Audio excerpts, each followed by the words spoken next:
equipo de comunicación y difusión de la gestión del conocimiento, uno de los proyectos que se implementan en el programa de embajadores y embajadoras del conocimiento del Instituto Andaluz de Administración Pública. Hoy para nosotros es un reto y es un honor contar con un referente de la talla de Javier Martínez Aldanondo en nuestra misión de difundir precisamente la gestión del conocimiento. Muchas gracias, Javier, por estar aquí, por estar esta tarde con nosotros. Bueno, para ti sabemos que es de mañana en Chile. Y bueno, en este espacio de tertulia queremos salirnos un poco de los contenidos que sueles abordar en tus diversas intervenciones, y lo que nos apetece es mantener contigo un rato de charla y conversación. Perfecto. Pero antes de nada, vamos a contar un poco de tu biografía. Sabemos que eres sevillano de nacimiento, criado en San Sebastián y afincado hace muchos años en Chile. Para los que no te conozcan y quieran saber algo de tu perfil profesional, decir que eres consultor de distintas organizaciones, entre ellas la ONU, y que llevas más de 25 años asesorando a empresas e instituciones en España y Latinoamérica, para ayudar precisamente a potenciar la inteligencia colectiva de las organizaciones, desarrollando cultura de aprendizaje. En mi caso, ya lo sabes, te conozco de manera virtual desde hace varios años, incluso antes de conocerte físicamente. De hecho, durante mi proceso de preparación de oposiciones, ya te lo dije alguna vez, varias de tus intervenciones y conferencias formaban parte de mis listas de reproducción de YouTube, de contenido destacado. Hay de hecho una charla en TED que destaco especialmente, titulada "Eres más inteligente que la empresa para la que trabajas", que invita a profundas reflexiones. Ya desde entonces sentía una profunda admiración por alguien que hablaba precisamente de aprendizaje con esa claridad y con esa elocuencia. ¿Quién me iba a decir a mí que iba a tener la suerte, al cabo de los años, de conocerte en persona, incluso la oportunidad de participar contigo en procesos formativos como el que casi que acabamos de terminar? Ya tenerte a tiro de WhatsApp ni te cuento. Pero bueno, si te parece, nos dejamos de prolegómenos y vamos al grano. ¿Qué es lo que te llevó a dejar el derecho, que sabemos que eres licenciado en Derecho, para dedicarte a la gestión del conocimiento y al aprendizaje organizacional? A ver, lo primero, gracias a vosotros, y el honor es mío, porque que hayáis pensado en mí en invitarme. Ya sabéis que a mí yo no puedo dejar de aceptar este tipo de invitaciones, así que mil gracias a vosotros. ¿Qué me dejó? O sea,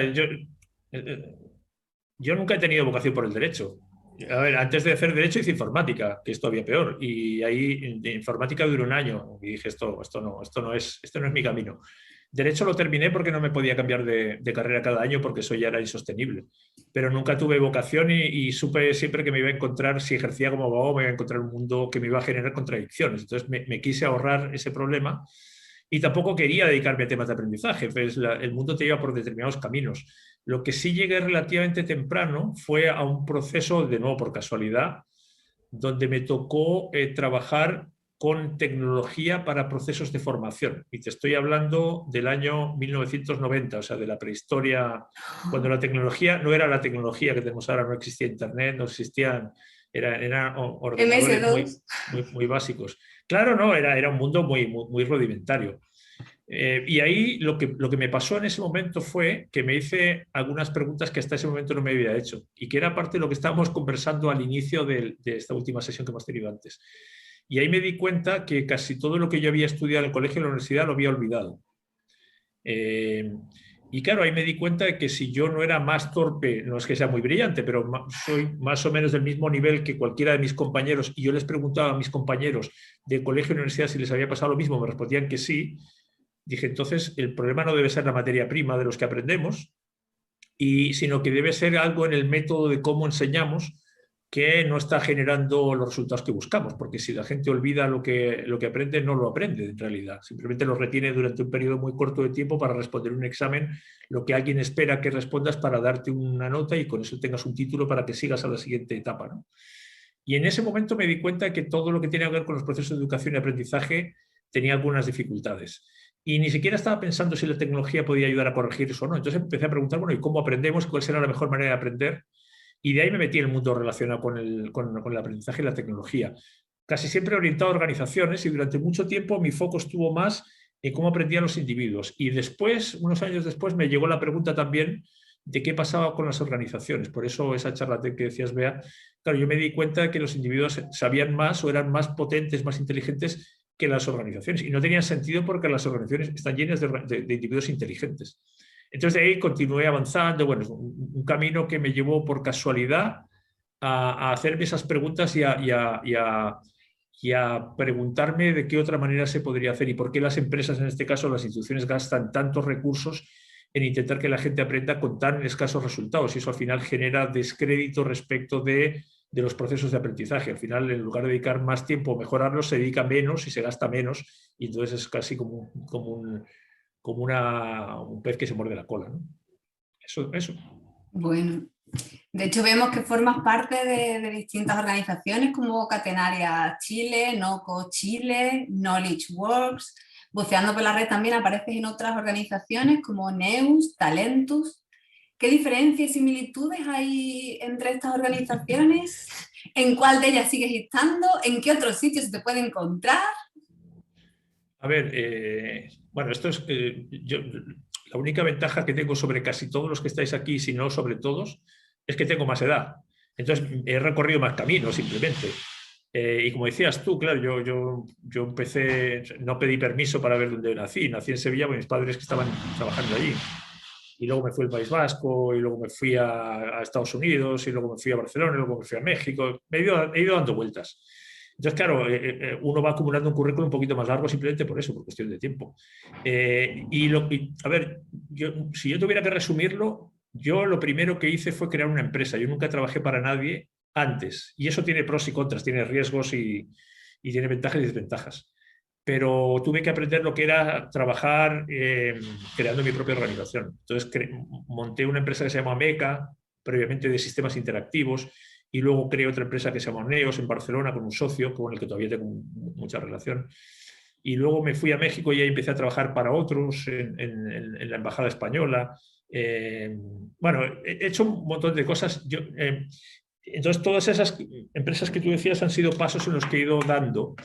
Actualmente soy socio de Knowledge Works, soy director de NOCO, que es una red de empresas consultoras a la que pertenece Knowledge Works. Me pasé muchos años en Catenaria y ya no pertenezco a Catenaria, aunque sigo vinculado de alguna manera. Y lo otro son organizaciones en las que he pertenecido, que yo te diría que en casi todos los casos mantengo o he mantenido vínculos bastante estrechos. O sea, casi nunca he cerrado un paso, o en muy pocos casos se han cerrado puertas, sino que esas puertas se han mantenido abiertas, aunque luego yo haya estado en otro lugar. Y bueno, esto al final lo que demuestra es que el mundo, lo decíamos antes, el mundo es colaborativo. Lo que tú sabes es muy poco comparado con lo que sabemos todos entre todos juntos. Entonces, mantener abiertas las conexiones y generar relaciones es un esfuerzo que merece la pena, porque siempre vas a aprender más rápido y mejor cuando te alimentas y alimentas a otros con el conocimiento. Bien, pues así que tanto dentro de Knowledge Work como de NOCO, la principal tarea o función es precisamente eso, ayudar a otras organizaciones públicas y privadas a gestionar su conocimiento. Sí. De hecho, nosotros, un grupo de empleados públicos, funcionarios y funcionarias, estamos a punto de terminar la formación de mapas del conocimiento crítico de las distintas unidades en las que prestamos servicios. ¿Qué cambios reales a nivel práctico experimentan las organizaciones que se embarcan en estos procesos? O sea, a nivel real, ¿en qué se evidencia? Es una buena pregunta para la que no tengo una buena respuesta a la altura de la buena pregunta. Mira, yo te voy a decir, solamente para complementar una cosa que decíamos antes. Efectivamente, yo ahora estoy vinculado en Knowledge Works y NOCO sobre todo, pero yo divido mi tiempo en tres facetas. Una que tiene que ver con proyectos, o se plasma en proyectos, que es esa actividad de ayudar a organizaciones a que sean conscientes del conocimiento que tienen, lo primero, y a que le saquen partido. Ahora, ese conocimiento, como veíamos antes en la parte final del curso, hay conocimiento existente y conocimiento futuro faltante. Hay cosas que sabemos y administramos, y hay cosas que nos damos cuenta que no sabemos y tenemos que incorporar, que eso nosotros también lo consideramos. Eso me consume una parte del tiempo. Otra parte me toca hacer cursos, talleres, seminarios, conferencias, que es una actividad en la que disfruto mucho, me lleva muchísimo tiempo prepararlo, la gente no se lo imagina, pero yo disfruto mucho preparándolo y luego impartiéndolo. Y la tercera actividad, que es casi que alimenta las otras dos, es que me dedico muchísimo tiempo a leer, escribir, pensar, conversar. Entonces, las tres cosas me consumen cada vez. Quiero que me consuma menos tiempo los proyectos porque ya llevo mucho tiempo y además porque tengo un equipo que yo creo que lo hace mejor que yo. Y quiero tratar de orientarme hacia las otras dos. Entonces, la pregunta de cuáles son los efectos, mira, te voy a decir una cosa que posiblemente juegue en contra mía, pero da lo mismo. Una de las cosas que nosotros hacemos en NOCO cada 2-3 años es hacemos una encuesta mundial del estado de la gestión de conocimiento. Y como somos una red que estamos en yo creo que estamos en unos 30 países, bueno, nos contesta un montón de gente. Entonces recogemos información de todo tipo de empresas, de todo tipo de industrias, grandes, pequeñas, públicas, privadas. Y una de las preguntas que venimos haciendo, y esta encuesta la hacemos cada 2 o 3 años para ir mirando si evolucionan las tendencias, qué cosas cambian. Y una de las preguntas que hacemos siempre es ¿cuánto tiempo os ha tomado desde que empezasteis con esto hasta que ya podéis considerar que gestionar el conocimiento ya es una actividad, es parte de los procesos, parte de los hábitos, de las rutinas? Y el promedio de tiempo es entre 10 y 12 años. Y evidentemente esto es una respuesta general y en muy pocos casos es lineal. O sea, hay muchas organizaciones que empiezan, paran, dar pasos atrás. En el caso de la administración pública, por ejemplo, hay un cambio de gobierno, hay un cambio de autoridades, hay un cambio de prioridades y hay proyectos que se paran, dan pasos para atrás, luego se retoman. O sea, nunca es lineal. ¿Pero qué quiere decir esto? Que son procesos de cambio, porque lo menos difícil al implementar una estrategia de gestión de conocimiento es implementar la metodología. Lo hemos visto ahora, cuando estamos haciendo los mapas, la metodología para hacer un mapa no es rocket science, no hace falta ser experto ni hacer un máster de un doctorado en Harvard. La metodología es relativamente simple y los componentes para implementarla no son muy complejos. Pero hay un cambio de modelo mental, de creencias, de prioridades, que es lo que lo hace difícil. Cuando estábamos hablando antes veíamos, ¿qué es lo que pasa? Que necesitamos que nuestra organización se crea que esto, nos apoye con esto. Y es ahí donde está la dificultad, no en la metodología en sí misma, sino que en el que estoy pidiendo a la organización que empiece a considerar temas que hasta ahora no estaban, ni en los procesos, ni en los manuales, ni en los procedimientos, ni en por qué seleccionamos a la gente, ni por qué la promovemos. Entonces la organización primero lo tiene que entender. Cuando lo entiende, que es fácil de entender y te vas a encontrar con muy poca gente que te diga no merece la pena gestionar el conocimiento, lo que dice, bueno, ¿y esto yo cómo lo incorporo ahora a un sistema que nunca fue concebido para esto? No fue concebido para innovar, no fue concebido para aprender, no fue concebido para colaborar. Entonces, no es que yo me niegue y sea un cabrón y digo, no, es que no creo en esto. Es que No sé meter cómo. esto me obliga a rediseñar la manera en la que estoy organizado, a cómo funciono, a cómo opero, a qué valoro, a qué le dedico tiempo, ni siquiera mis sistemas están pensados para. Entonces, esos procesos toman mucho tiempo. Entonces, claro, ¿cómo se muestra? No es evidente. Lo que sí suele ocurrir en general es que primero tú detectas dónde hay mayor nivel de sensibilidad. Es decir, hay organizaciones que se hacen estas preguntas y no tienes por qué tener la respuesta ni saber cuál va a ser el camino, pero ya eres consciente de que lo tienes que abordar. Hay organizaciones que tienen mayores niveles de madurez, o sea, que lo veíamos cuando hablamos de los objetivos, hay cosas que ya tienen resueltas entre comillas, aunque no sean definitivas, pero ya se han hecho algunas preguntas, entonces han recorrido parte del camino y por tanto no empiezas desde cero. Y luego hay organizaciones, o sea, no hay ninguna organización que no gestione el conocimiento. Las organizaciones hacen más de lo que creen que hacen. Lo que ocurre es que no lo tienen identificado, no lo tienen sistematizado, no lo tienen regularizado. Ocurre en algunos sitios, en otros no. Ocurre en algunos equipos de una manera más o menos artesana, con los recursos que tienen, cuando da tiempo, con las personas que quieren participar. Entonces, es un proceso que mirando el vaso medio lleno hay mucho más de lo que se cree. Pero convertir esos procesos puntuales en algo que funcione en régimen es el gran desafío. Entonces yo te diría que aquellos lugares donde tú ves señales de interés, de preocupación, es el punto donde empezar, porque estas cosas, si tú tienes que convencer a alguien para que lo haga, no va a resultar nunca. Yo no creo en convencer a las personas de nada. Yo creo en descubrir cuáles son las prioridades, las necesidades, las dificultades y ver cómo esto uno puede demostrarle que te ayuda a resolver algún problema. Y en la relación con el cumplimiento de los objetivos de las organizaciones, en esas encuestas se recoge algo parecido, es decir, ¿han mejorado los objetivos de la organización desde que se gestiona el conocimiento, desde que se sistematizan los procesos de transferencia, en fin. Mira, yo te diría que, de nuevo, la parte más sencilla siempre en gestión de conocimiento, o en cualquier elemento, y no solamente de gestión, y más cuando hablas de intangibles, porque el conocimiento, no podemos olvidar nunca que el conocimiento es un intangible. Ya definir el conocimiento es complejo, lo hemos visto. Cuando hemos tenido que hacer el ejercicio de identificar el conocimiento con nombres y apellidos, nos damos cuenta que lo podemos tener claro mentalmente, pero que expresarlo se vuelve todo un desafío. Entonces, estamos trabajando con intangibles. Y los intangibles, por definición, son distintos. Y hacer que los intangibles se adapten a las reglas del mundo físico y tangible, yo creo que es un pecado. Lo que pasa es que tenemos que empezar a pensar que como intangibles tienen propiedades distintas y se administran de manera distinta y con herramientas distintas y con procedimientos distintos. Por eso yo siempre pongo el mismo ejemplo. Esto es como cuando uno dice, mira, a mí me gusta el bocata de tortilla de patata, siempre lo digo. Y claro, compartirlo es un ejercicio de generosidad suprema, porque cuando yo tengo mucha hambre y me quiero comer un bocata, si alguien viene y me pide la mitad del bocata, yo pierdo la propiedad del bocata. Entonces me lo pienso mucho. Pero con los intangibles, cuando tú los compartes, no lo pierdes. Ahora los tenemos los dos. Entonces, estamos todavía con tenemos esa mentalidad de mundo finito, de recursos finitos. Pero fíjate, la pandemia nos ha demostrado que hay recursos que son infinitos. O sea, este curso que hemos hecho, si lo hubiéramos tenido que hacer presencial, hubiéramos tenido que coincidir en un mismo sitio geográfico, todos, no se podía.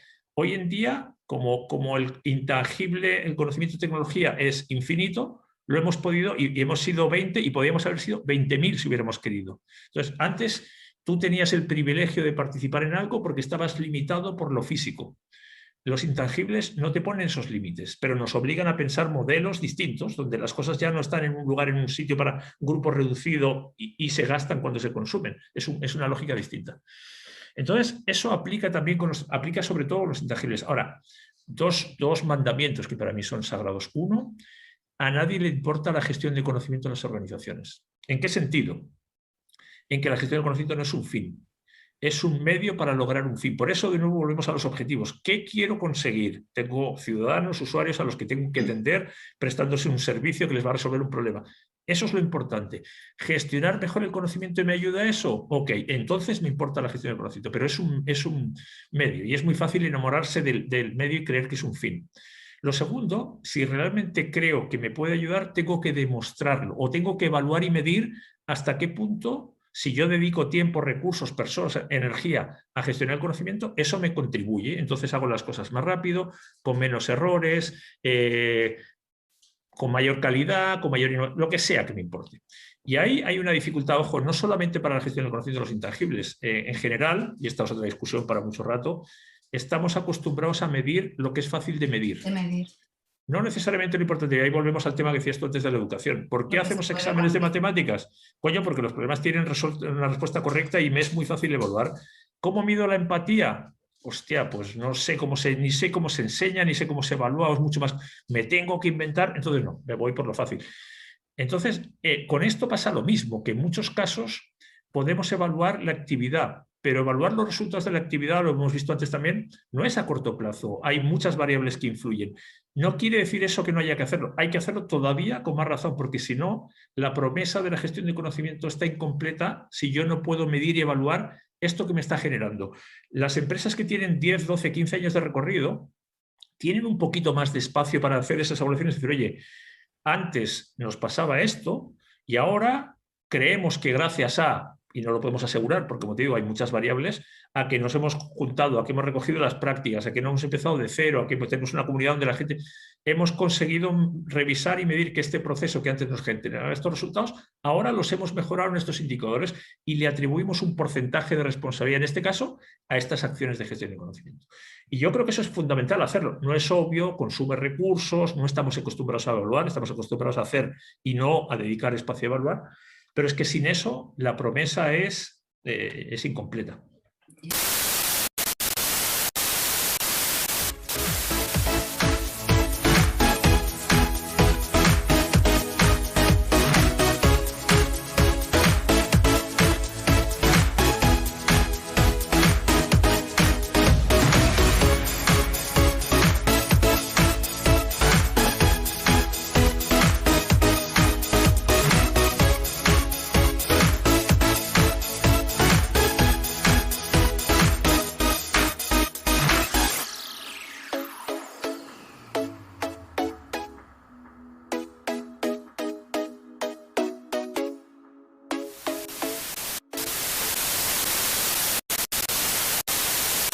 vamos a pedirte que te mojes un poquito.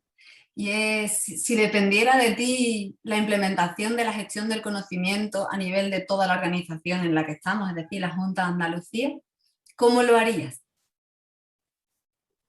Que hemos estado en un curso, hemos estado de distintos sitios haciendo nuestros mapas individuales y eso tendrá un impacto, que digo yo que sí, que bueno, algo bueno hará, pero quizás de otra manera el impacto podría ser mayor. ¿Cuál es, en tu opinión, esa otra manera? ¿Cuál podría ser? A ver, si yo tuviera una respuesta de hacerlo, sería soberbio y mentiroso, además.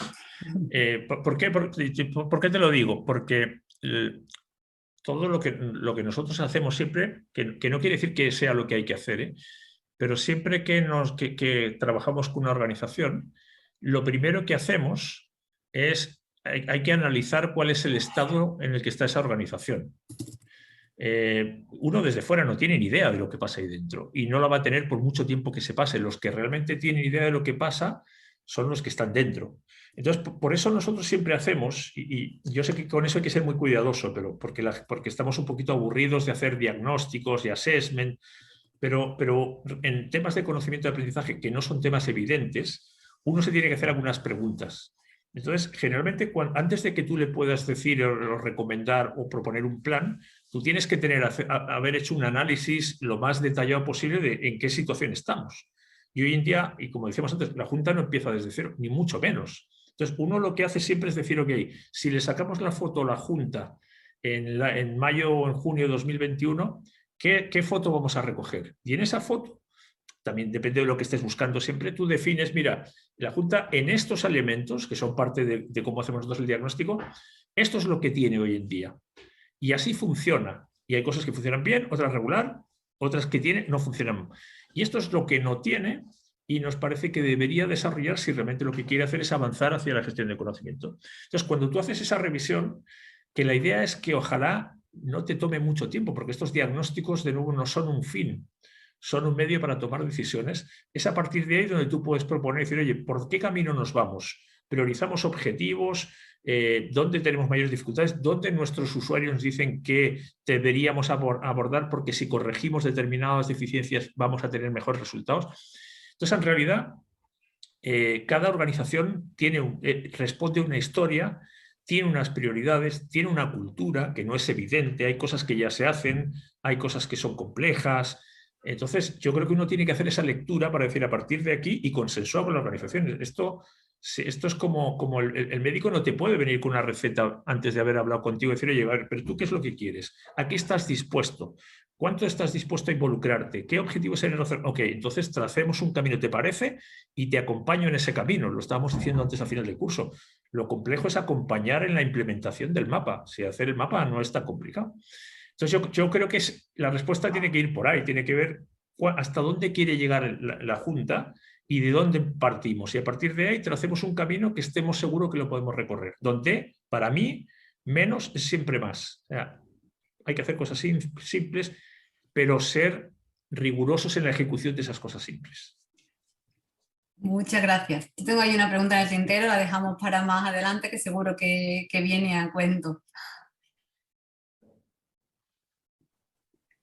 ¿Perdón? Que yo tengo una pregunta más en el tintero que la rescato después. Perfecto. Ahora sí, claro. que seguimos con las preguntas. Súper. Bueno, sigo yo si te parece, Bea, o si os parece al resto, ¿vale? ¿Os parece? ¿Me escucháis? Perfecto. Sí, se te oye bien. Hola, Javier. De nuevo, Sí. bueno, ya nos hemos presentado antes, encantado y por supuesto muy agradecido porque compartan nuestro tiempo con nosotros y supongo que muchas personas que después podrán ver este vídeo de múltiples formas. Mira, una cuestión, leyendo algunas de tus entradas en los diferentes posts, veo que a finales de 2018, 2019, tiene una que a mí personalmente me ha gustado y con cuyo título y además gira en torno a que las organizaciones mueren porque no saben aprender. Y te centras mucho en que es verdad, y lo has dicho antes ya en varias ocasiones, las organizaciones, si les preguntamos, ¿estáis preocupadas por la gestión del conocimiento? Pues claro que estamos preocupadas, claro que queremos que la gestión del conocimiento se lleve a cabo dentro de nuestra organización, pero se preocupan más por cómo aprenden los individuos y no saben mucho de cómo se aprende colectivamente. No sé si, porque estamos hablando finales de 2018, primero de 2019, luego viene la pandemia, luego viene un montón de formas de trabajar diferentes, el teletrabajo o el trabajo desde casa, porque no realmente le hemos llamado teletrabajo a lo que probablemente no lo sea, por lo menos no en toda su amplitud. Si te ha hecho cambiar de opinión o si las organizaciones han aprendido o si aprenderán a vivir y no morirán en el empeño después de esto. Gracias a ti de nuevo. A ver, o sea, eso que yo escribí lo han escrito muchísimos otros desde hace muchísimos años, porque no es un tema... Eso, yo siempre rescato una palabra, una frase que aparece en la Biblia. Nuestro pueblo desapareció por falta de conocimiento. Entonces, esta es una historia muy, muy antigua. Mira, yo creo que pasan dos o tres cosas. Claro, en el caso de la administración pública puede que no desaparezcan, pero se volverán irrelevantes o estarán muy lejos de las expectativas que tendrán, en este caso, los ciudadanos, que al final es que no sé si es casi peor ser irrelevante que desaparecer, porque mira, desapareces y puedes reinventarte en otra cosa distinta. Pero claro, lo que ocurre es que, por un lado, y esto pasa con los individuos también, mira, yo escribí otra columna, no me acuerdo, pero debían ser fechas parecidas, que era ¿qué aprendiste el año pasado? Y cuando tú le preguntas a las personas qué aprendieron, el año de la pandemia, evidentemente que sí, porque te tuviste que hacer la pregunta, pero en general tú nunca te haces la pregunta de lo que aprendes, sino que sigues avanzando. Entonces, cuando tú le preguntas, la gente, yo lo he hecho, yo es que durante mucho tiempo las conferencias las empezaba preguntándole a la gente qué habían aprendido el año pasado, y todo el mundo se queda mirando así y no podía, le costaba. Ojo, no quiere decir que no aprendieran, quiere decir que como no se habían hecho la pregunta, no les salía naturalmente la respuesta. Y al cabo de pensar un rato, empiezas a analizar, a ver qué hice yo el año pasado, qué ocurrió distinto en lo que yo esperaba. Entonces, por un lado, hay un tema de ejercer la consciencia. Y es que justamente para saber lo que estás aprendiendo, te lo tienes que preguntar y en función de lo que te respondes, puedes tomar decisiones y gestionar ese aprendizaje de manera consciente. Fíjate que si eso los seres humanos en general no lo hacemos, los individuos, imagínate tú las organizaciones. Las organizaciones no tienen por diseño en sus procesos instancias o rutinas de reflexión colectiva para preguntarse. Como mucho hacen algunos ejercicios de planificación que no son colectivas, sino que son círculos relativamente reducidos, que lo que hacen es hacer ejercicios para planificar y luego lo transmiten, lo comunican al resto y el resto tiene que acatar y ejecutar. Entonces, eso que los individuos no necesariamente lo ejecutamos de manera rigurosa, las organizaciones todavía menos. ¿Cuál es mi explicación a eso? Bueno, que los individuos tenemos un órgano para aprender que se llama cerebro y que queremos o no nos acompaña todo el día y no te lo puedes desconectar y funciona. Y las empresas o las organizaciones no tienen un cerebro, no tienen un órgano equivalente que aprenda de lo que haces y que te provea el conocimiento que necesitas. Entonces, por eso las organizaciones tienen dificultades que los individuos no tenemos igual, de la misma manera.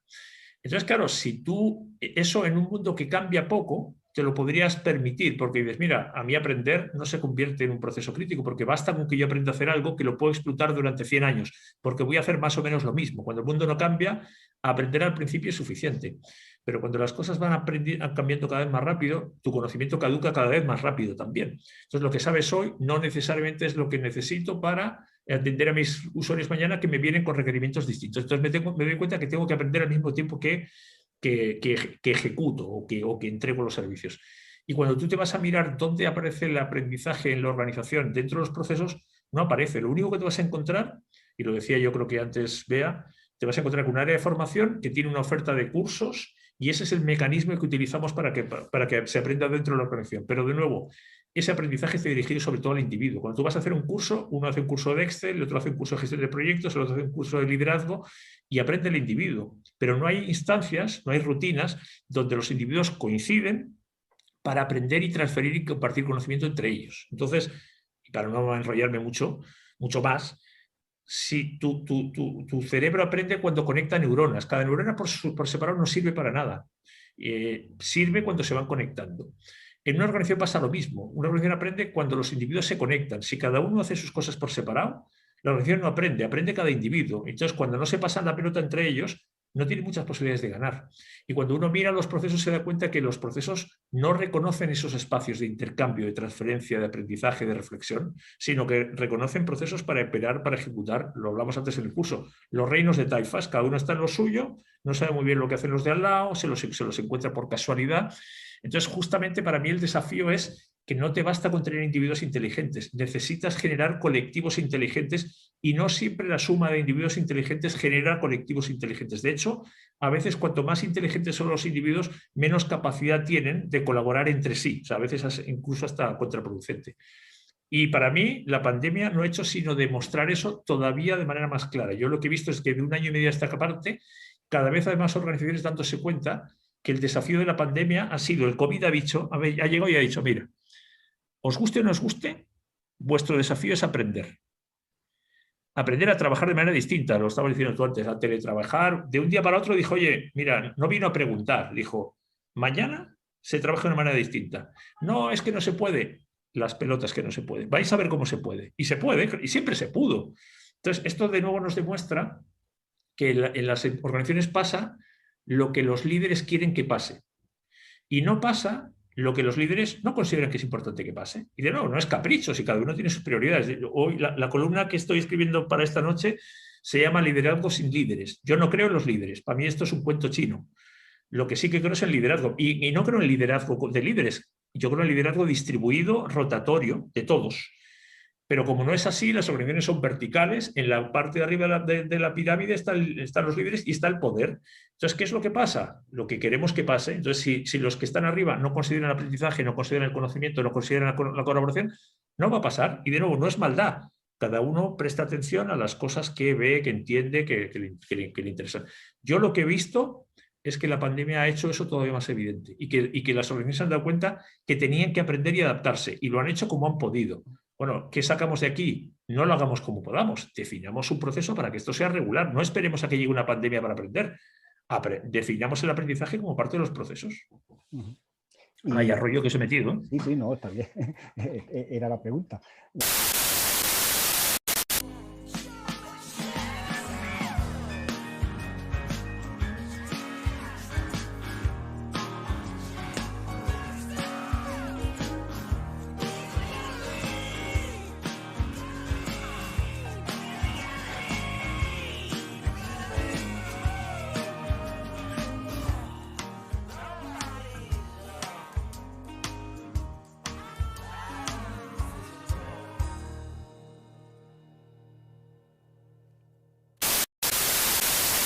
¿Y no crees que con estos cambios tan vertiginosos que se están produciendo, con pandemia incluida, no podemos, o por lo menos quien lidera la organización, liderando o no, vayámonos a los líderes, a lo mejor no lideran, pero vámonos a los líderes, pueda caer en la tentación de decir,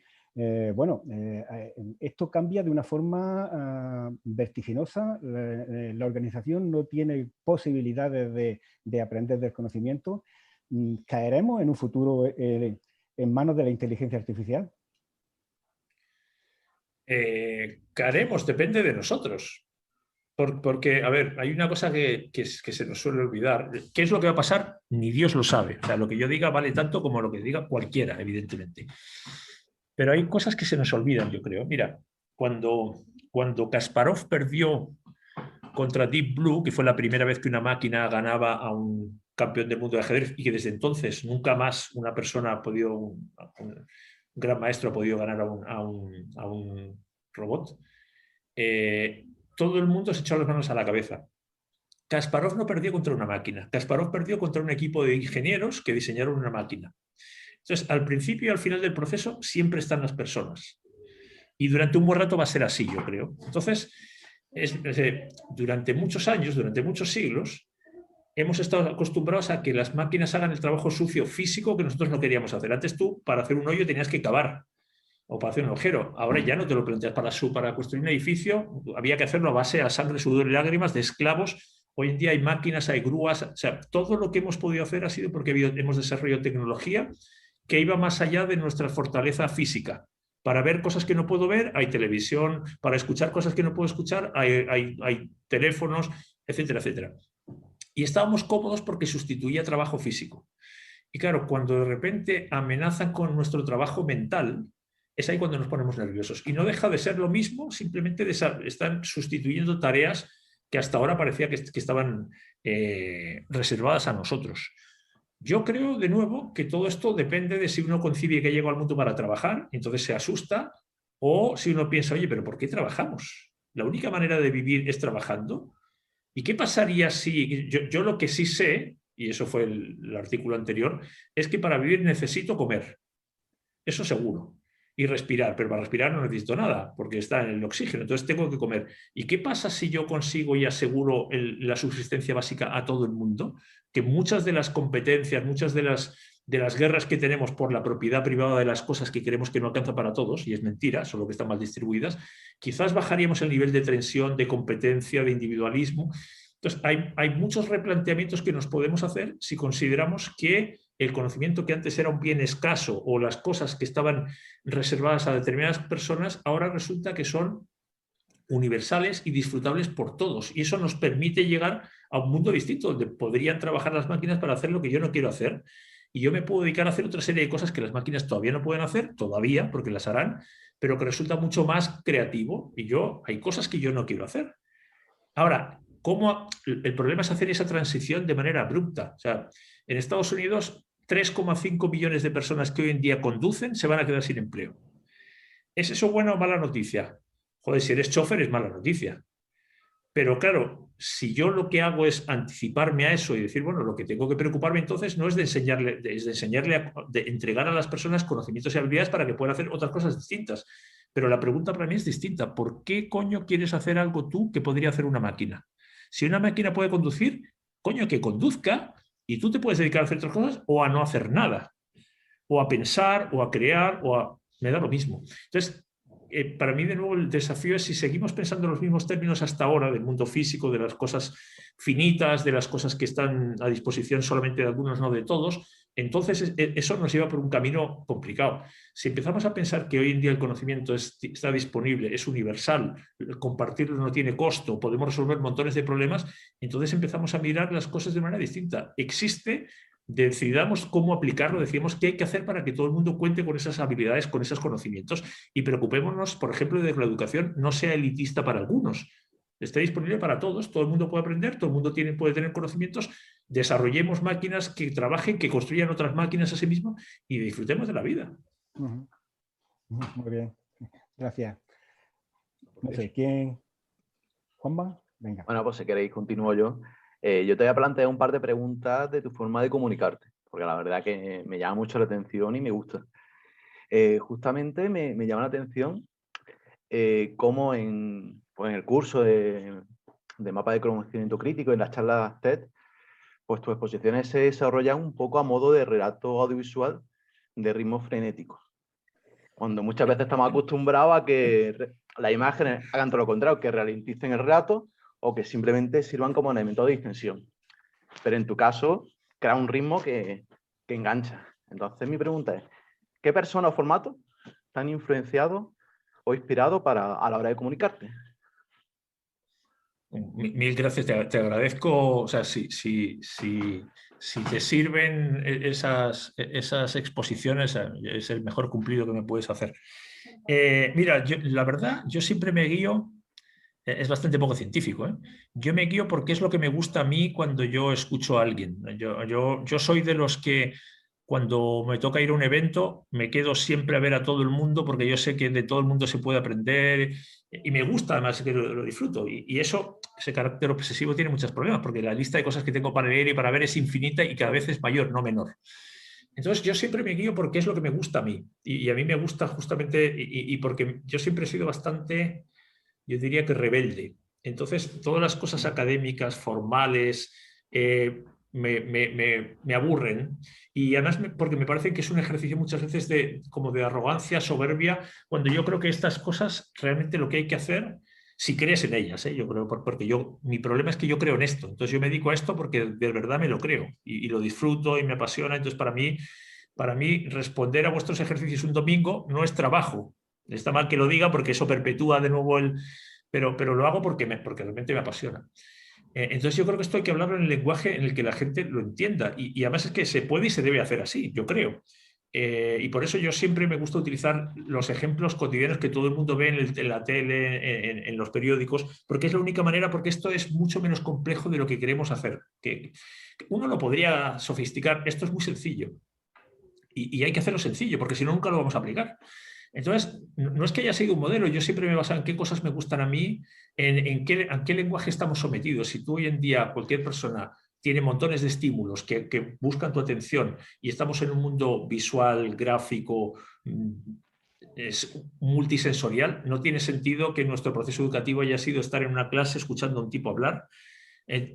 O sea, eso es restrictivo, es limitante. Entonces yo creo que hoy en día, y hace mucho tiempo que tenemos miles de elementos, lo que yo siempre pienso es cuál será la mejor manera de que la persona que va se lleve algo distinto de cuando llegó. Yo siempre pienso en eso, pienso, no puedo, la atención es un recurso demasiado valioso como para malgastarlo. Entonces, siempre, que no quiere decir que lo cumpla, lo que me pregunto es de qué manera, si yo quiero que se lleven, ojalá, algunas preguntas, algunas dudas, algunas ideas distintas, ¿cuál será el mejor mecanismo para provocarle eso? Y que ojalá se vayan diciendo, oye, yo después de esto escuché cosas que no había escuchado o que me hacen pensar en cosas que quizás no había pensado antes. Ese es mi desafío. Si yo te estoy contando algo que ya lo has visto en Google, que ya lo has leído, que se lo he escuchado 13 tíos antes, para mí es una pérdida de tiempo, sobre todo para ti y además para mí, que me estoy repitiendo y estoy desaprovechando justamente eso que a mí el primero que disfruta de esto soy yo, porque esto me obliga a mí a aprender cosas distintas. Yo nunca hago la misma charla, siempre cambio, o sea, y estoy cambiando el mismo día y veo el periódico a la mañana y se me ocurre una idea. Por eso me lo paso también, por eso me quiero dedicar, porque yo me lo paso bomba preparando. La gente no se imagina la cantidad de horas que me pego. Pero es que realmente escucho una cosa, leo otra, veo una cosa en el periódico, pasa algo en la calle, veo una película y digo, coño, aquí está. Y todas esas cosas se me van encendiendo y me lo paso teta yo. Luego la cuestión es, si otro escuchándolo se lo pasa bien, entonces ya esto es miel sobre hojuelas. Es súper desordenado, es súper intuitivo. Bueno, ojalá te pudiera dar un método más riguroso, pero en realidad es así como lo hago. Contrasta un poco con tu metodología de mapas. O sea, lo que pasa es que al fin, a lo que te quiero decir, lo que es que nunca he hecho el ejercicio, me lo han pedido alguna vez, pero no lo he hecho. Consciente, porque al final esto no es casualidad. Lo que es que no me he puesto a racionalizar de dónde los hago. Me pasa un poco lo mismo con los newsletters. Me cuesta una cantidad de tiempo gigante y al final sale. Por eso yo te decía, vea, ten fe porque al final las cosas salen. Pero en el momento inicial es todo un revoltijo de cosas raras. Dice, ¿esto qué hilo conductor le voy a dar? ¿Esto cómo se relaciona? ¿Esto cómo tiene coherencia? ¿Esto cómo alguien que está fuera lo puede relacionar con...? Y no es un proceso, para mí, no es un proceso así lineal de nuevo. Esto tiene saltos y bajos, vas para atrás, vas para adelante, cambias cosas. Pero bueno, es así. La verdad es que en una de tus charlas, creo que empiezas diciendo algo como, en esta charla no voy a aprender nada, porque no voy a adquirir conocimiento solo escuchando. La verdad es que me parece una forma como muy rompedora, ¿no? Y de cambiar un poco el chip de la gente y después a lo largo de tu exposición vuelvo a utilizar un poco ejemplos que nos sacan de las ideas preconcebidas que solemos tener. Entonces, yo creo que en parte, ya la has contestado, pero te vuelvo a hacer un poquito esta pregunta de, ¿es necesario cuestionar nuestro conocimiento para poder gestionarlo? Sí.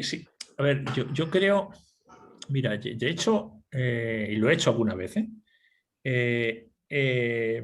yo ha habido conferencias que las he hecho solamente en base a preguntas.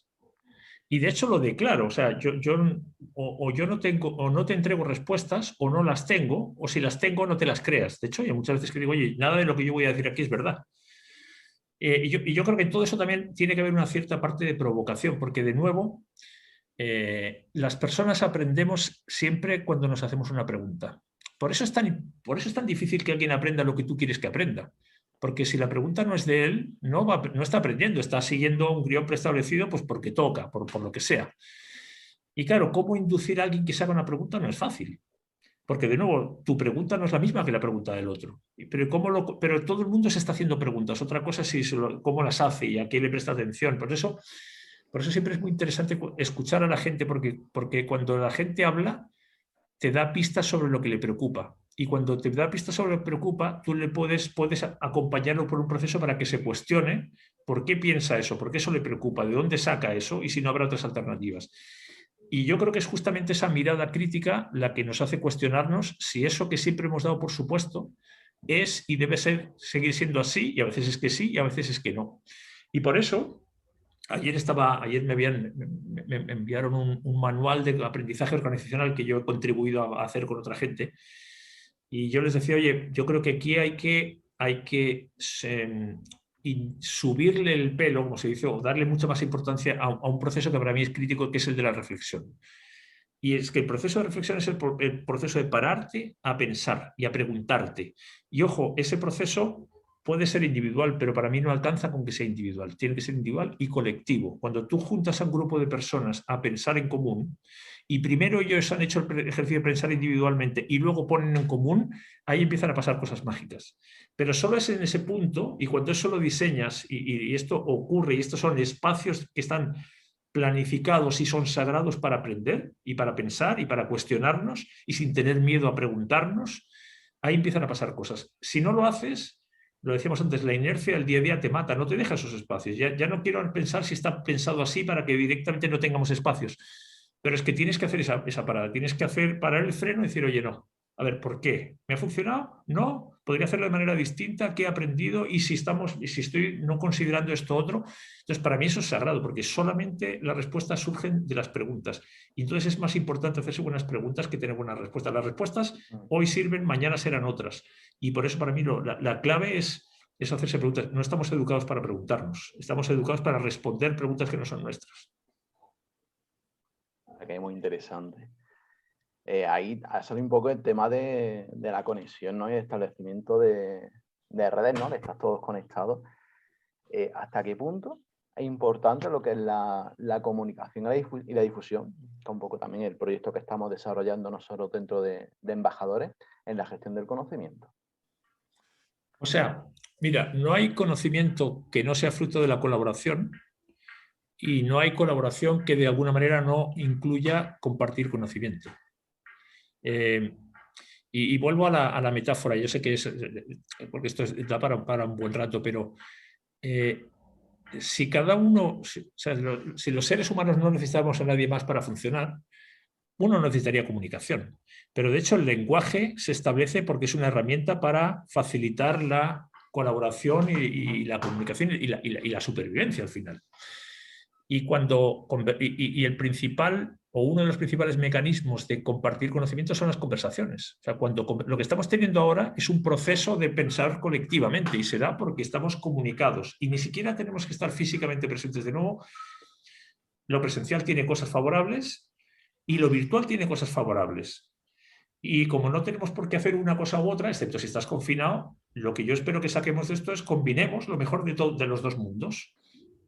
Y aquí la clave de nuevo está en cuál es el interés común que tenemos, a partir del cual estamos interesados en preguntarnos, en escucharnos, en indagar, en compartir lo que sabemos, intercambiar experiencias. Si tú destruyes esta comunicación y cada uno de nosotros funciona por separado, cada uno avanzará, aprenderá, pero nos estaremos perdiendo esta oportunidad de incrementar nuestro conocimiento como colectivo y la organización de beneficiarse de estos espacios.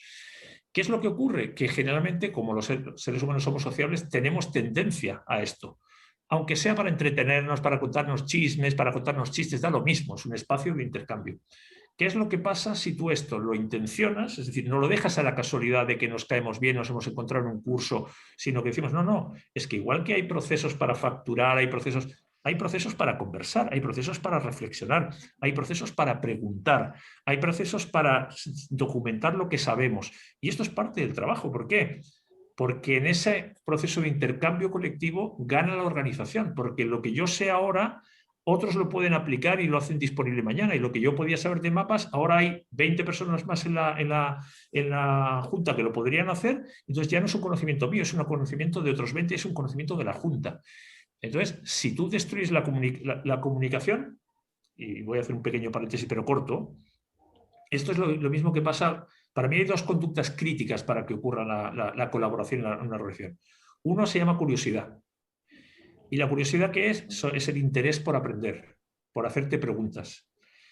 Y la otra conducta complementaria es la generosidad, que es el interés por responder, por compartir lo que yo tengo.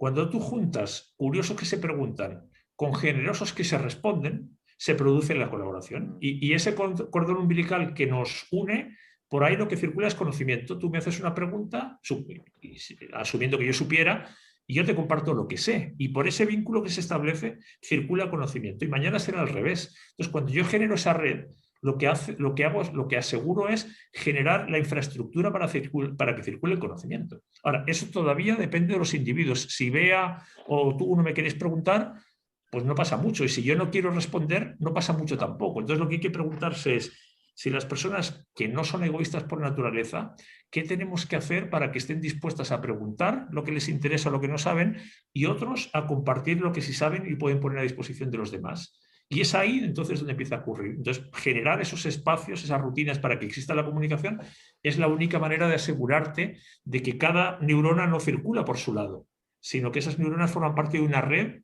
donde circula conocimiento. La verdad es que lo que has comentado de la curiosidad y la generosidad, pues me recuerda a un podcast que escribimos en el blog de gestión del conocimiento sobre la conversación, sobre Hitchcock y Truffaut y las conversaciones que tuvieron en torno al cine, ¿no? Y a lo mejor como una hacía de aprendiz, ¿no? Y otro de maestro, y la verdad que dio un resultado impresionante.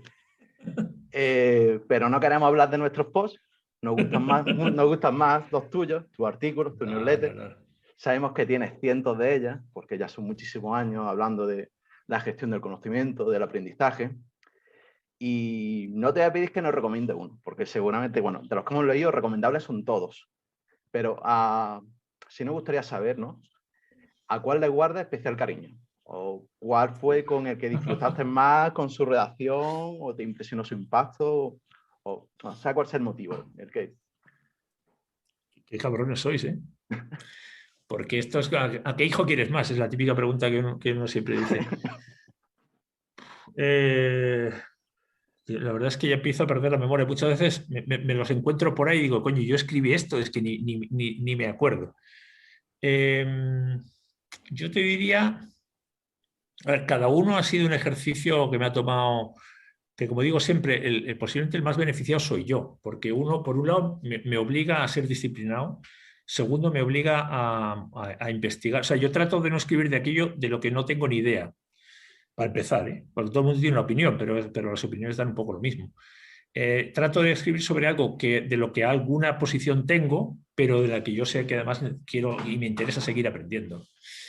Y yo te diría que básicamente sobre lo que he tratado de pronunciarme ha sido sobre temas de educación en general, y yo no me puedo, o sea, yo no puedo creer que sé lo que sabe un profesor que está metido en un aula 8 horas al día. Yo también hago clase, todos los que estamos aquí hemos sido alumnos, sabemos lo que pasa en la sala de clases, es decir, no es un mundo desconocido, pero tampoco me posiciono como un experto en educación con un doctorado, no, pero tengo experiencia y tengo una posición. Y luego sobre temas de aprendizaje, ya te digo, más al principio desde lo individual, de cómo se aprende y cómo podemos mejorar eso, y luego sobre todo qué desafíos tienen las organizaciones. Yo te diría que quizás últimamente los que más...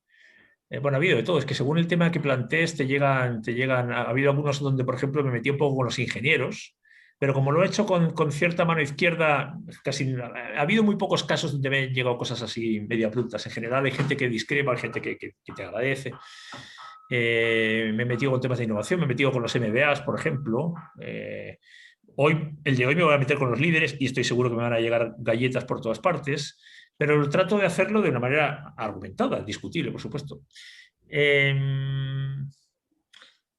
Yo te diría... No sé, me costaría. He escrito sobre los hábitos, por ejemplo, los tres hábitos de la gestión del conocimiento: reflexionar, sistematizar y compartir, que hubo bastante repercusión. Sobre temas de cultura de aprendizaje, sobre el músculo de aprender, el de aprender del futuro, que escribí hace 2 o 3 meses también, como parece que es una contradicción y en medio de una pandemia da la sensación como que es una cosa contraintuitiva. Bueno, como te cuesta, te voy a preguntar, ¿estás de acuerdo con todo lo que has escrito a lo largo de los años? Como decía aquel, no tengo por qué estar de acuerdo conmigo mismo. En general, no lo suelo revisar, me los voy encontrando, y hay veces que como son temas que no se agotan en uno. Uno de mis grandes problemas es la síntesis. O sea, pero me genera contradicciones porque me parece, y voy a hacer una metáfora injusta, pero que me parece que tenemos demasiada comida rápida en muchos casos. Y a mí me gusta la comida rápida, pero me parece que hay cosas, desde mi punto de vista, que a mí no me gusta dejar en la superficie. No quiero decir con eso que yo contribuya o no, pero a mí me parece, yo quiero dedicarle un poquito más de tiempo. Hay gente que me dice, oye, pero es que esto es un poco largo. Y dice, pues sí, claro, y los libros son más largos todavía. Pero bueno, todo depende de si esto no te resulta... Yo creo que hay cosas que para no quedarse en lo banal, me parece que uno le tiene que dar un poquito más de profundidad. Ahora, a mí me gustaría poder sintetizarlo mejor, eso ya es parte de mi inhabilidad. Pero en en algo que general... hayas escrito, que hayas dicho, ¿en qué estaría yo pensando cuando he escrito esto? No, porque lo que sí que he visto es que varias cosas que me han ido llamando la atención, luego no es que hayan sido profecías para nada, pero se han ido Se han cumpliendo. Ha habido cosas cumplido. que, claro, que han ido, que luego se han ido manifestando. A ver, yo me dedico a esto porque me he dado cuenta que hay suficiente gente que le preocupa, porque si fuera yo el único Quijote, pues diría, coño, pues sí, será muy interesante, pero de esto uno no puede, uno puede vivir de esto. Y hay cada vez más gente preocupada, interesada, y eso es lo que lo hace interesante, porque se construye entre mucha más gente pensando muchas más cosas que las que piensas tú. Entonces, no me he encontrado con nada, de hecho, yo tengo temas de tecnología, de la inteligencia artificial, me ha tocado escribir varias veces también, y he visto que hay una cierta coherencia, curiosamente. Tampoco he hecho un análisis así, y si lo tuviera que hacer y hay cosas que dije una barbaridad, sería el primero que diría, ¿qué coño estaba pensando? O en ese momento lo veía así y hoy en día tengo una opinión distinta. No se me ha dado, pero tampoco he hecho un ejercicio muy riguroso, la verdad. Pues creo que estamos todos impacientes por leer ese nuevo artículo sobre líderes. Pues la verdad es que tu reflexión me parece, estoy bastante de acuerdo por lo poquito que has dicho, y la verdad es que tengo muchas ganas de leerlo.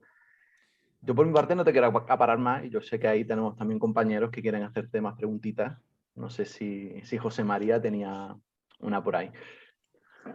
Sí, yo me pregunto a mí mismo,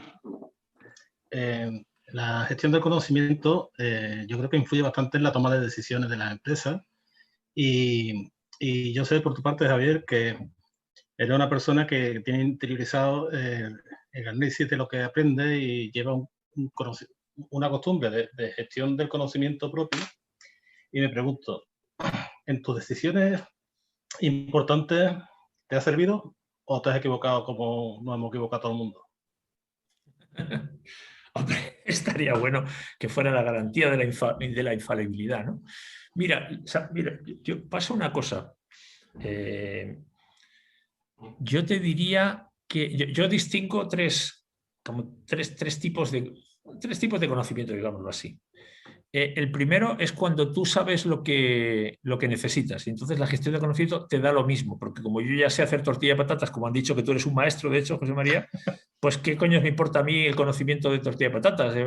Que estés al carguiñano, hombre, siempre podría aprender algo, pero generalmente, y ese es uno de los riesgos del conocimiento, cuanto más sabes, menos te crees que tienes que aprender, y menos humilde te vuelves, entonces descartas. Y eso pasa. Y ojo, eso es razonable, porque si yo ya tengo resuelto lo que necesito, ¿para qué voy a dedicar recursos, energías, tiempo a cosas que ya domino? Entonces, en ese mundo la gestión del conocimiento no importa. El segundo caso es cuando tú no sabes, pero ese conocimiento existe. Entonces ahí lo que haces es decir, bueno, ¿y esto de quién sabrá? ¿De quién tenemos que aprender? Si uno dijera, en el caso de la pandemia, por ejemplo, sabíamos de mascarillas, sabíamos de respiradores artificiales, sabíamos de confinamiento, distanciamiento social. Entonces, ese conocimiento estaba. No lo teníamos nosotros, pero estaba en algún lugar. No había que inventarlo. Y ahí uno lo que hace es reutilizar. Y ahí lo que busca uno es un poco lo que decía antes Bea cuando estaba hablando de su caso. Yo lo primero que hice fue ver si alguien lo había resuelto en la Junta de Andalucía. Entonces, el conocimiento está en algún lado. Entonces, aunque sea nuevo para mí, no es nuevo para la humanidad. Y ahí lo que hay que hacer es aprenderlo de alguien. Y el tercer caso, que es el más complejo, es que yo no sé algo de lo que además nadie sabe. Y ahí entramos al mundo de desarrollar conocimiento. Es lo que ha pasado con la vacuna, que como nadie tiene la vacuna, nos hemos pasado un año, y este es el proceso más rápido de la historia, pero nos hemos gastado un montón de pasta, se ha muerto un montón de gente, bueno, ya sabemos todo. Entonces, claro, depende, y en la vida tienes de las tres cosas. Tienes cosas de las que tú ya sabes y que con eso te resuelven los problemas diarios. te van apareciendo cosas que tú te das cuenta que no sabes y lo que tienes que ser es muy eficiente en ver de dónde aprendo o cómo lo aprendo para resolver algo que me importa. Y luego te van a aparecer cosas donde no hay nadie y ahí el desafío es ¿me meto o no me meto? Porque ese es un mundo en el que vas a tener que dedicar mucho tiempo sin garantías de éxito. Yo trato en general de ser relativamente disciplinado, o sea, a mí yo no soy, yo soy como cualquiera, lo único que, o sea, la única ventaja que yo tengo sobre otra gente es que he dedicado muchos más años que los demás. O sea, ¿por qué yo sé más de gestión de conocimiento que un ciudadano de la calle? Coño, porque me dedico a esto y el ciudadano de la calle sabe más de lo suyo que yo. La única ventaja, yo de hecho escribí un artículo que se llamó "Lo único que nos separa son miles de horas". Yo sé, hago cosas mejor que mis hijos porque llevo miles de horas más que ellos. Y en eso, como tengo la suerte de que hago algo que me gusta y que me va entusiasmando, claro, voy desarrollando un cierto nivel de rigurosidad, de metodología. Entonces, me equivoco como cualquiera, sobre todo en aquellos casos donde o no hay conocimiento o el conocimiento que hay pues no necesariamente está refinado o no lo obtienes o no lo aprendes de la mejor manera. En eso nadie se salva.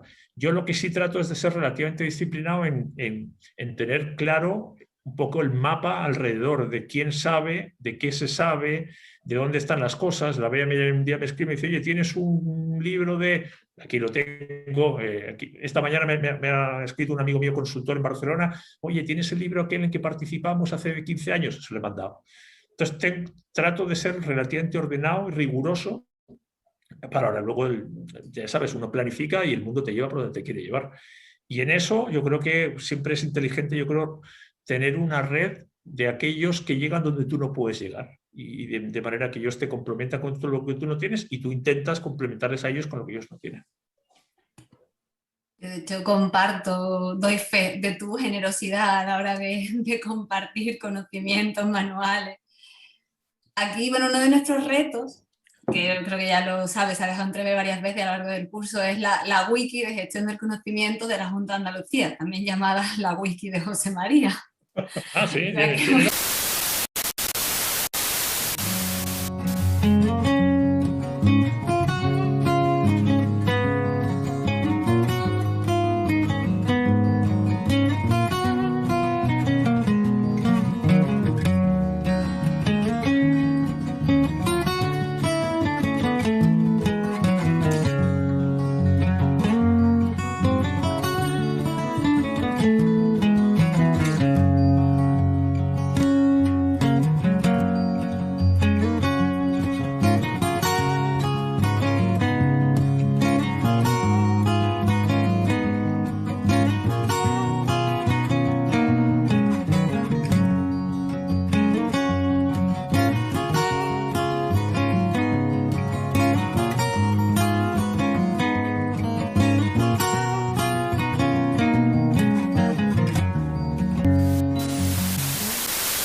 Tenemos, ¿verdad? Tiene el empeño y nosotros estamos ahí detrás como equipo apoyando de que verdaderamente sea un repositorio útil para que todas las personas que trabajamos en la Junta de Andalucía podamos encontrar en ella aquello que necesitamos en un momento dado. De hecho, la semana pasada nos enseñaste la wiki que teníais vosotros, no sé si era en Noco, en Knowledge Work, donde fuera. Pero había una wiki que era un repositorio completo, era atractivo, teníais procesos, teníais datos de contacto, teníais metodología de formaciones, en fin, que dijimos, puede ser atractiva, se puede hacer y sirve. Dándole vueltas a eso, no sé si te imaginas, si la inteligencia artificial puede tener que ver o no, pero te imaginas un chatbot ahí que pregunte a quien acceda a ese tipo de wiki y que le guíe para encontrar lo que necesita. ¿Puede ir por ahí la inteligencia artificial en estos momentos? O sea, lo que uno se imagina es infinito. Y de hecho, yo siempre cuento, y yo me imagino que en algún lugar también lo escribí, es que yo siempre digo que cuando tú preguntas en un curso, y de hecho lo hicimos en el de mapas, cuando tú no sabes algo, qué es lo que haces, siempre aparecen dos alternativas. O le preguntas a alguien o le preguntas a algo. Claro, para preguntarle a alguien tienes que saber a quién preguntar. Y además, ese alguien a quien tú le preguntas te tiene que querer responder. Y luego ese preguntarle a algo, que generalmente es preguntarle a Google, eso exige que en Google haya alguien que ha sacado lo que sabe de su cabeza y lo haya estructurado y armado para que cuando tú le preguntas, Google te responda. Ahora, yo también escribí un artículo que se llama Google es estúpido. ¿Y en qué sentido? En que Google no sabe quién eres tú, ni por qué estás buscando, ni para qué quieres lo que quieres. Entonces, cuando tú le preguntas a Google, lo que te dice es, mira, tengo 150.000 entradas de esto que tú buscas, buena suerte, ponte a buscar. Y hace un muy buen ejercicio, pero es incompleto. Ahora, ¿qué es lo que uno se imagina?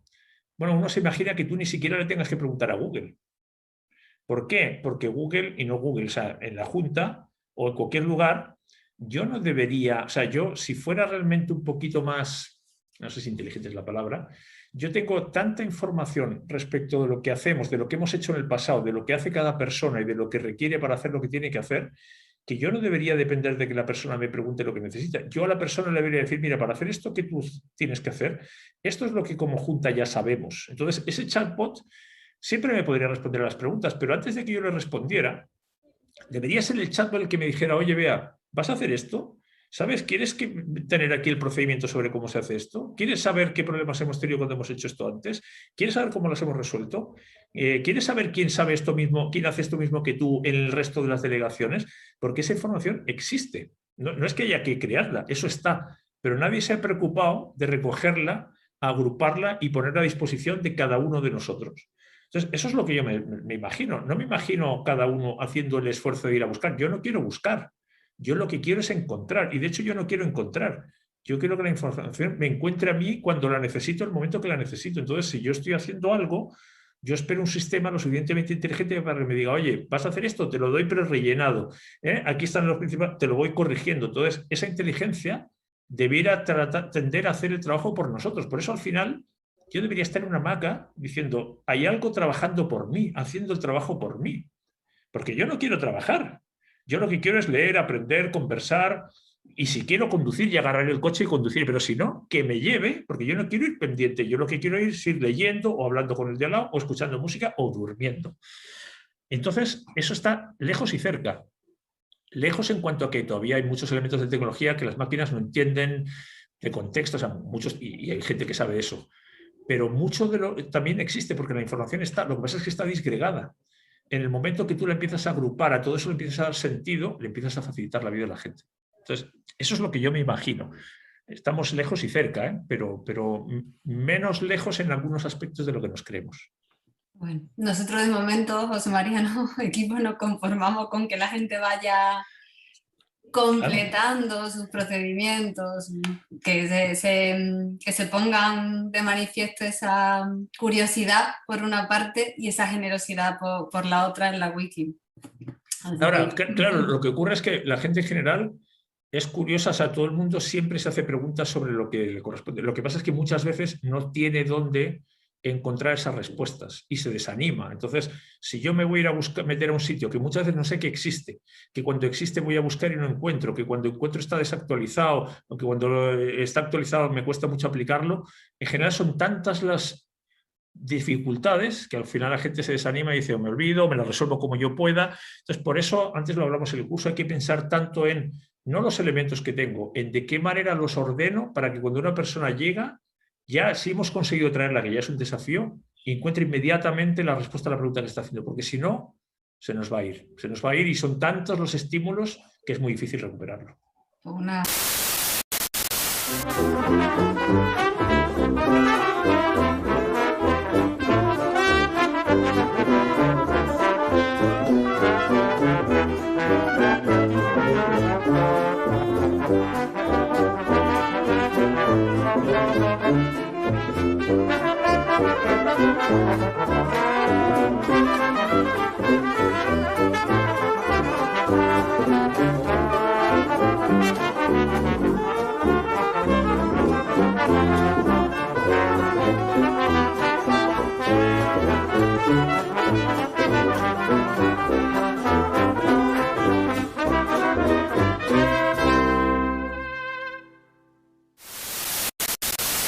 Bueno, no sé si hay más preguntas por ahí en el tintero. Lucía, ¿tienes alguna pregunta? José, Juanma.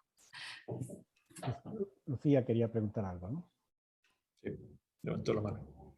Buenas tardes, Javier. A ver, Claro, de lo que has Lucía. estado, de tanto que has estado hablando, pues yo siempre he tenido una duda con respecto a la formación desde pequeño y en la adolescencia. Y ahora, bueno, pues tú que has comentado que trabajas en más de 30 países y que también haces muchos temas de esto de las estadísticas que has comentado que hacéis cada 2 o 3 años, ¿cuál crees de todas las zonas en las que trabajas que puede ser la mejor en cuanto a la formación? Me refiero a progestión del conocimiento. Entiendo que si desde pequeño nos están formando y nos formasen un poco diferente a como lo hacen en algunas zonas de aquí de España, estaríamos más pro gestión del conocimiento, pues en los 3 factores que tú comentabas antes y bueno, incluso dentro de la propia Sevilla, según en donde te formes, pues ves como los niños son más proactivos a estar en algunos cursos, a otros, o a lo mejor son más proclives a actuar más en clase, a interactuar más, a ser más generosos, a ser incluso, pues, a querer ser más emprendedores. Entonces, eso también está claro que en distintas partes del mundo, según la formación que uno tiene, pues en América son mucho más proclives a montar empresas que a lo mejor en España, que somos más proclives a trabajar para otros empresarios. Entonces, pues, ¿tú cómo lo ves? Eso también después nos influye mucho a la hora de trabajar y también de la gestión del conocimiento. Pues eso lo hemos visto en el curso, que, bueno, muchas veces otras personas nos apuntan, pues por eso mismo, por decir, bueno, pues es que no me apetece, pues yo con el trabajo tengo bastante. Mira, ¿Qué nos- a ver, yo conozco algunos sitios, o sea, yo te diré un par de cosas. La cultura influye de una manera gigantesca y la cultura se compone de muchos elementos. Uno que para mí ha jugado un rol muy importante ha sido la religión, o sea, la influencia que ha tenido la religión en muchas de nuestras conductas y nuestras formas de pensar, nuestro modelo mental ha sido muy grande. Y la genética influye muy poquito. Mira, yo creo, y aquí de nuevo repito cosas de gente que yo conozco que saben de lo que habla, no porque yo lo diga. Cuando nacemos a todos nos dan 2 elementos que son los mismos para todos. Nos dan un cerebro que es casi igual en todos los casos, en origen, o sea, en cuanto a capacidad, y nos dan tiempo. Nadie sabe el tiempo que tiene, pero todos los que estamos aquí ya llevamos un rato. Y te dicen, con esto empieza a jugar. Ahora, no todo el mundo parte en las mismas condiciones, eso es verdad. Pero el uso que hacemos del tiempo del cerebro depende de nosotros. Y el cerebro más o menos tiene las mismas posibilidades, las mismas capacidades. Ahora, convertir capacidades en habilidades es una cosa distinta, ya depende de lo que tú quieras hacer con él. Y el contexto en el que tú estás, evidentemente, influye. Entonces, no es lo mismo nacer en un sitio que en otro. Y yo lo que sí que he visto, y esto de nuevo daría aquí hay un tema muy amplio. Yo, por ejemplo, a mis hijos, cuando tuve que decidir a qué colegio los enviaba, yo sabía lo que no quería. Y al final me decanté, tenía 2 dudas, o sea, tenía 2 alternativas de educación alternativa, o Waldorf o Montessori. Y al final me fui por Montessori, porque no querían, me importaban poco las notas, me importaba poco la educación. Esa era mi forma de verlo. Y claro, las personas todas, yo no conozco ningún niño que no sea curioso. Y no conozco ningún niño que se sienta encima de la cama y dice, coño, no voy a aprender.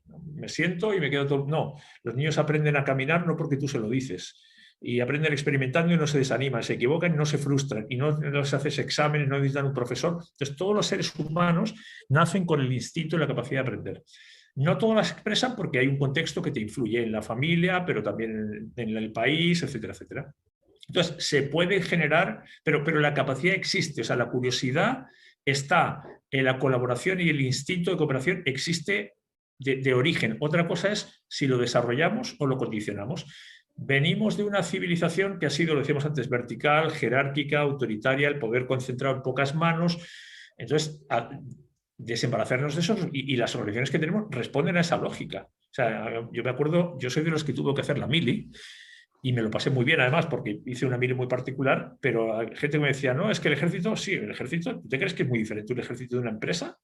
No es tan diferente, o sea, no puedes hacer lo que te dé la gana, no te preguntan por... No, también hay jerarquía, también hay verticalidad, también hay roles marcados. Entonces, esa historia hoy en día la estamos empezando a cuestionar y por eso llegan organizaciones ágiles, planas, donde el poder está distribuido, autónomas, descentralizadas, pero esa es una transición que estamos haciendo recientemente de una historia que no ha sido así.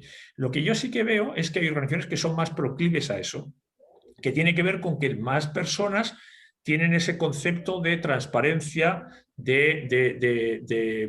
yo te diría que de respeto, de empatía, de asignar responsabilidades entre todos, de que aprender sea parte, de humildad. O sea, hay varios rasgos de coherencia que se van dando, pero siguen siendo excepciones. Lo que yo sí he visto es que hay